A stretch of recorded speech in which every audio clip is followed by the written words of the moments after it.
But before we come to form an alliance, we have to clarify two things. One is, as I said yesterday, a conceptual framework of this testimonial therapy. Other organized violence, which we as an organization are dealing with. Domestic violence, Father George has already said yesterday.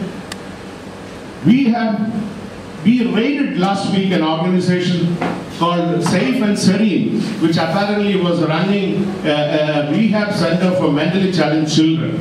It was a business from which parents used to send their little slow thinkers in their homes to be getting rid of, because the stigma of going to a mental hospital could be avoided. And here was this man running a business, 30 children, 28 children to be precise, taken in at a monthly fee of 6,000 rupees to be taken care of. It's a business.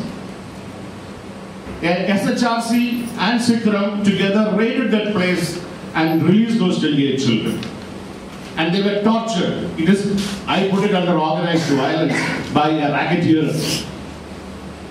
It is something that we need to look at. So we need to have a conceptual clarity on who is a victim and what are our terms of reference.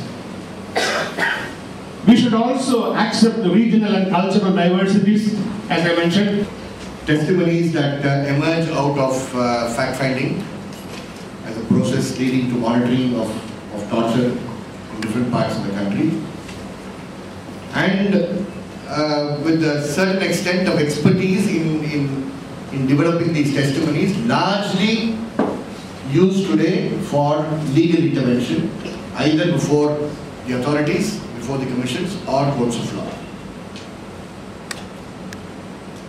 We have testimonies which have also been used in a series of people's tribunals that have been held in different parts of the country by different organizations in this country.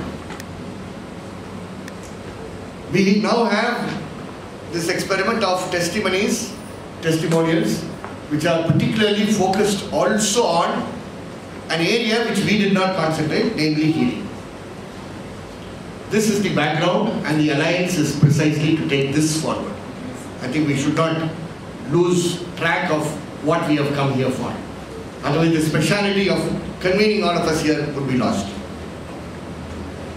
The second point I want to make is that India is a very diverse country with diverse cultures, diverse practices.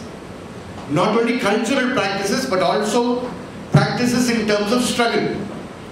The struggle mode in UP is different from the struggle mode in Jammu and Kashmir. It is different from the struggle mode in the Northeast. It is different from the noise that we might generate from Tamil Nadu. We make different types of noises in this country. And I think while looking at this experiment, we are also placing the cultural varieties, not only of our cultural practices, but our struggle also into consideration, and ready to recognize that we are willing to be culture specific. I definitely, third, would like to say that there is definitely a need for an alliance.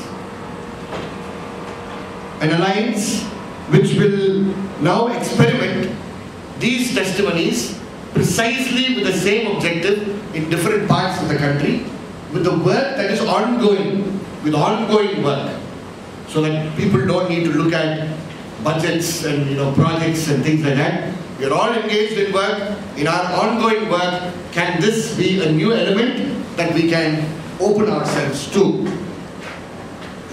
But definitely, if we want to be open to it and we want professional assistance to come, we need a training. We need to learn by doing things and realize. Even I have the same question like Kirti said. What do you mean by closing? How can you ever close a testimony? Because sometimes the pain is an ongoing pain.